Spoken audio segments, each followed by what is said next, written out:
Et si on parlait de la mutation de la raffinerie des Flandres? La raffinerie de Dunkerque, elle est arrêtée, non? Justement, à partir des savoir-faire et des installations encore en place, on peut continuer à travailler sur le site pour fabriquer non plus de l'essence ou du gasoil, mais de l'hydrogène. Quel savoir-faire? Quelles installations?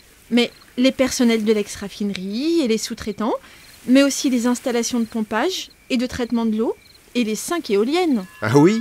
Mais comment tu comptes t'y prendre? Tout simplement en réalisant l'électrolyse de l'eau grâce à l'énergie éolienne ou photovoltaïque. Tu sais, quand la molécule de l'eau est parcourue par un courant, elle libère de l'hydrogène et de l'oxygène qui ne nous reste plus qu'à exploiter. Bon, c'est bien beau tout ça, mais tu comptes t'y prendre comment concrètement?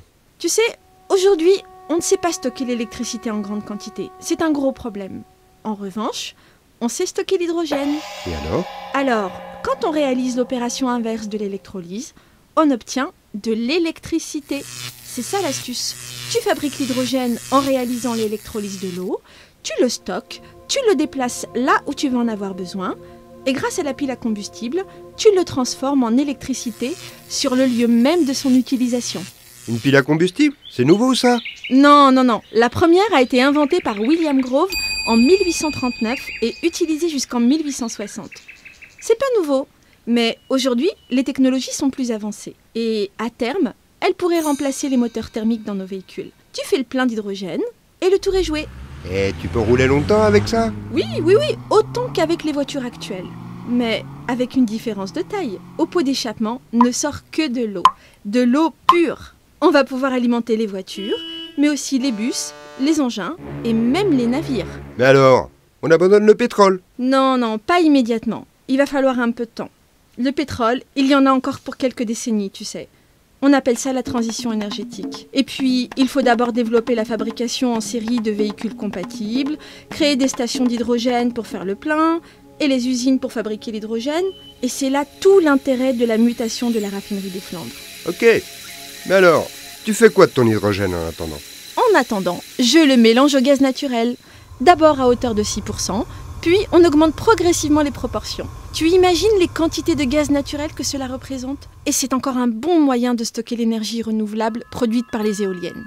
Quand tu sais qu'en plus, on peut aussi produire ces nouvelles énergies avec le soleil et avec la mer. Oui, je crois que j'ai compris. Mais pourquoi personne n'y avait jamais pensé avant?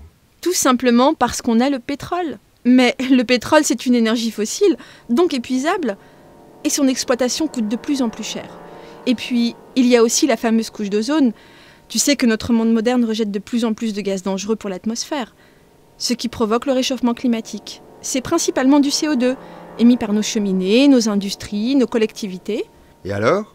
Quel rapport avec l'hydrogène? Mais rappelle-toi l'électrolyse, H2O, tout ça. On a exploité l'hydrogène, mais il y avait aussi de l'oxygène. Et il se trouve que cet oxygène pur peut capter le CO2 des installations industrielles. Un peu long à expliquer maintenant, mais il suffit de réajuster nos processus et on peut capter le CO2. Une fois capté, on peut le stocker, même si cela soulève quelques critiques. Et l'idéal, ce serait même de le transformer en matière première. Là, tu rêves, non? Pas du tout, c'est possible.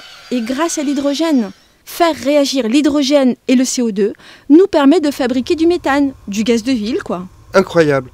Et tu crois que des industriels vont s'intéresser à ton projet? C'est ça le hic. Tant que les marchés financiers décideront de notre avenir, on ne s'en sortira pas.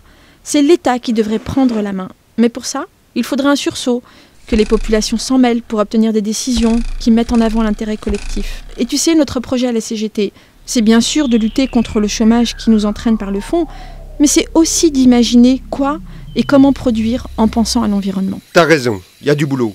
Bon, maintenant, c'est à nous tous de nous y mettre.